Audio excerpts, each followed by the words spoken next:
Hi everybody, welcome back to Phil on Gold.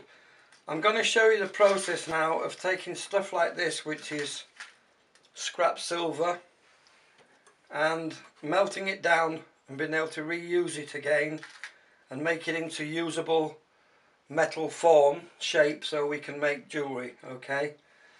A lot of you will have probably Granny's old bits of gold ring around. It's not really worth the average person in the street to recycle silver, but it is for me. But if you've got gold stuff and you want to have it recycled so you can have something that you love and would wear every day, made from an old bit of jewellery that you don't wear, then it's the same process. I'll just show you this. Okay, now because the first time I filmed this it went wrong, I'm going to have to start with, if you could just imagine, I'm taking some of these bits and bobs. I can take a couple of other bits, I think. These little tiny pieces, these are all sterling silver. Okay, bits and pieces.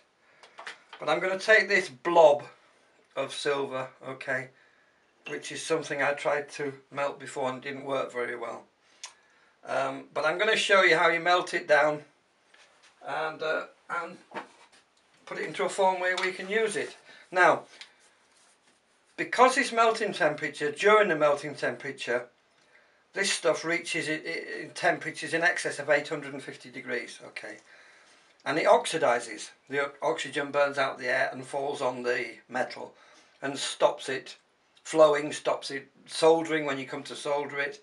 And we use this. This is well, there are many of these things on the market. This is Easy Flow Flux, okay.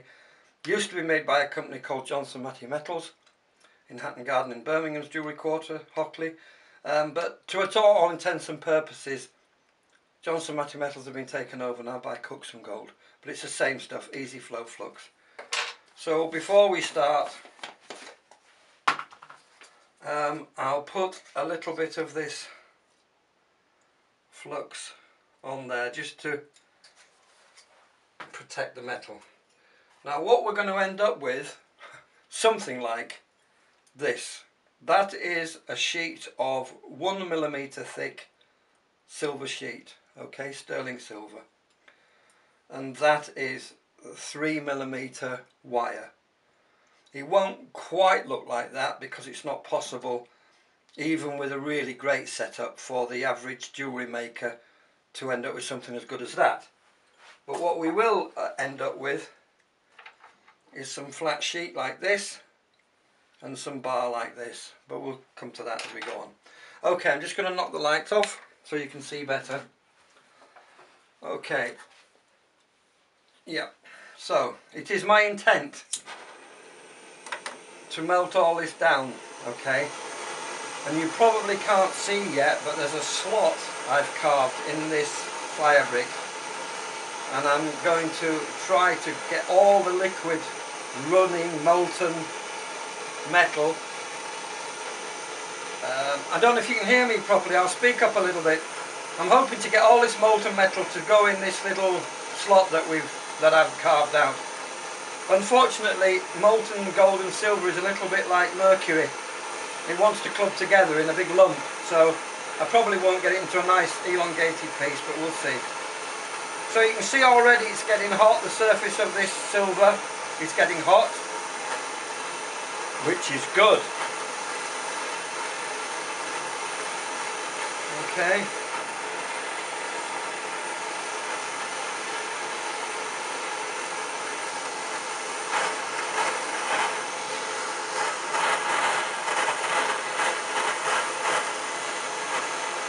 Now, as you professional jewellers will know, the hottest part of the flame is just here at the end of the light coloured blue.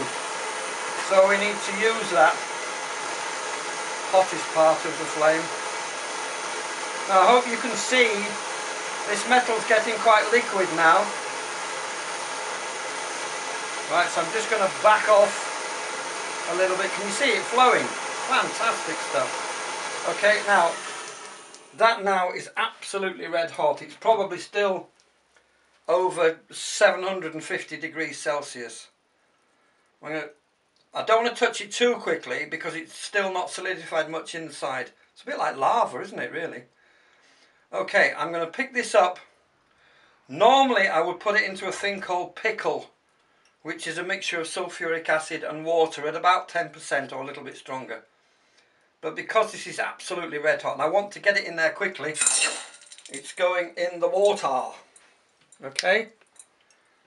I can still hear it crackling. I saw a program about volcanoes last night and it's a little bit like this, I must say. Magnum? I don't know, something like that anyway. Okay, so there we are. We have our little ingot of metal, in this case sterling silver.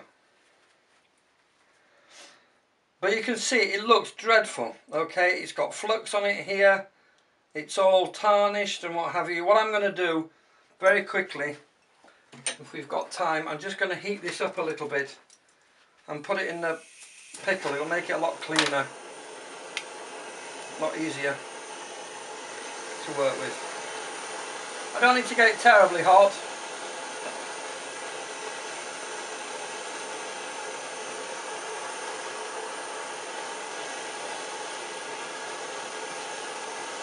Okay, you certainly won't want to pick this up with your fingers, it goes straight through you.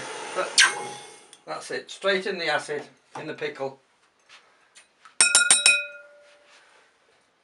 Okay, I always try and make sure I clean my tools afterwards.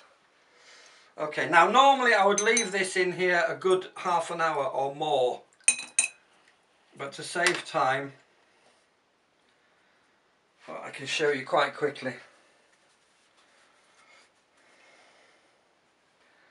There we are, it's cleaned it up quite well. It's still not perfect, but it's alright. You can see the ripples on here just as it was starting to solidify.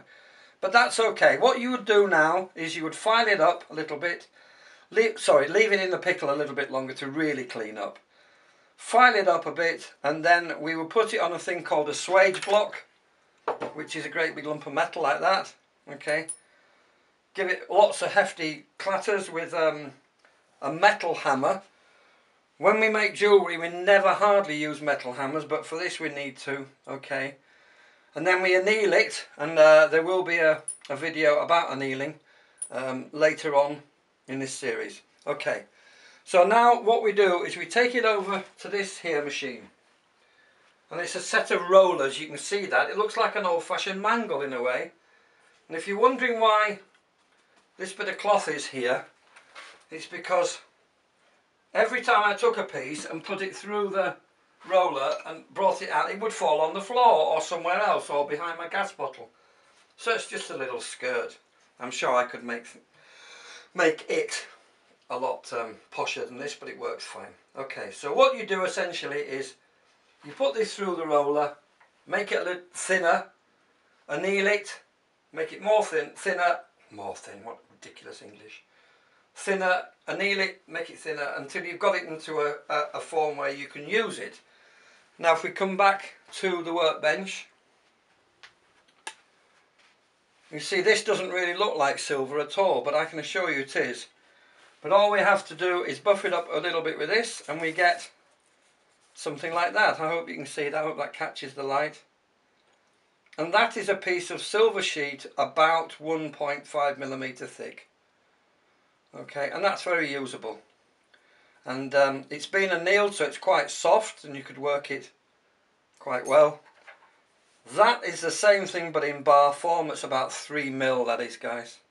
I'm sorry, I don't know about imperial measurements anymore. About 3mm, and that's ready to use. And to make a shank of a ring, a shank is the piece that you put your finger into, okay, the round bit. That's it for this session. Thanks very much for watching Phil on Gold, and we'll be back with you very, very soon. Bye bye.